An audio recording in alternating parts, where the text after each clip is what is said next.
ಈಗ ಯಾವುದಾದ್ರೂ ಒಂದು ಕೆಲಸಕ್ಕೆ ಜಾಯ್ನ್ ಆದರೆ ನಾವು ನಾರ್ಮಲಾಗಿ ಡೇ ಬೈ ಡೇ ಏನಾದರೂ ಒಂದು ಲರ್ನಿಂಗ್ ಪ್ರಾಸೆಸ್ಸಲ್ಲಿ ಇದ್ದೇ ಇರ್ತೀವಿ. ಅದೇ ಥರ ಅಡುಗೆ ಅಂತ ಬಂದಾಗಲೂ ಕೂಡ ಏನಾದರೂ ಒಂದು ಲರ್ನಿಂಗ್ ಪ್ರಾಸೆಸ್ ಇದ್ದೇ ಇರುತ್ತೆ. ಸೊ ಇವತ್ತು ಮಾಡಿರೋವಂಥ ಅಡುಗೆಲಿ ಒಂಥರ ಎಕ್ಸ್ಪೀರಿಯೆನ್ಸ್ ಇದ್ದರೆ ನಾಳೆ ಮಾಡೋವಂಥ ಅಡುಗೆಯಲ್ಲಿ ಇನ್ನೊಂದು ಥರ ಎಕ್ಸ್ಪೀರಿಯೆನ್ಸ್ ಇರುತ್ತೆ. ಒಂದು ಟೈಮಲ್ಲಿ ಅಡುಗೆ ಮಾಡಬೇಕಂದ್ರೆ ಒಂಥರ ಇರಿಟೇಷನ್ ಆಗೋದು.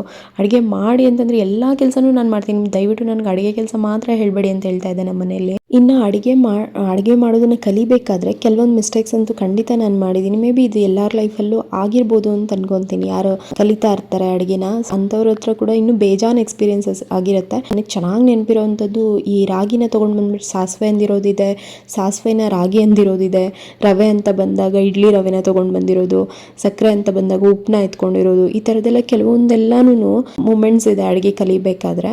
ಇನ್ನು ಕಂಪ್ಲೀಟಾಗಿ ನಾವು ಅಡುಗೆ ಮಾಡೋದು ಕಲ್ತಿದ್ದೀವ ಇಲ್ವಾ ಅನ್ನೋದು ಬೇಕಾಗಿರಲ್ಲ. ಬಟ್ ನಾವು ಅಡುಗೆ ಮಾಡಾದಮೇಲೆ ಒಂದು 4 ಜನಕ್ಕೆ ಅದರ ರುಚಿ ಇಷ್ಟ ಆಗ್ತದೆ ಅಂತಂದರೆ ಖಂಡಿತ ನಾವು ಅಡುಗೆ ಮಾಡಿದ್ದಕ್ಕೂ ಸಾರ್ಥಕ ಆಯಿತು ಅನ್ನೋದು ಒಂದು ಅರ್ಥ.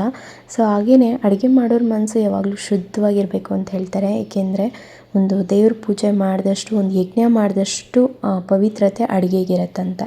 ನಾವು ಊಟ ಮಾಡೋದೇ ನಾವು ಎನರ್ಜಿಗೋಸ್ಕರ. ಆ ಎನರ್ಜಿನ ಒಳ್ಳೆ ಫೀಲಿಂಗ್ಸಲ್ಲಿ ಅಥವಾ ಒಳ್ಳೆ ಎಮೋಷನಿಂದ ಆ ಊಟನ ನಾವು ಸೇವನೆ ಮಾಡಿದಾಗ ಖಂಡಿತ ನಮ್ಮ ಹೆಲ್ತ್ಗೂ ನಮ್ಮ ಮೈಂಡ್ಗೂ ಒಂದು ಒಳ್ಳೆ ಆರೋಗ್ಯ ಸಿಗುತ್ತೆ ಅಂತ ಹೇಳ್ಬೋದು.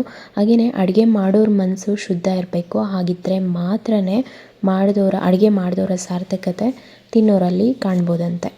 ಇನ್ನು ಇವತ್ತು ಸೌದೆ ಒಲೆಯಲ್ಲಿ ಅಡುಗೆ ಮಾಡಿರೋದ್ರಿಂದ ಟೇಸ್ಟ್ ಅಂತೂ ತುಂಬಾ ಚೆನ್ನಾಗಿತ್ತು. ಯಾರಿಗೆಲ್ಲ ಲಿಂಕ್ಸ್ ಬೇಕು ಲಿಂಕ್ ಅಂತ ಕಮೆಂಟ್ ಮಾಡಿ.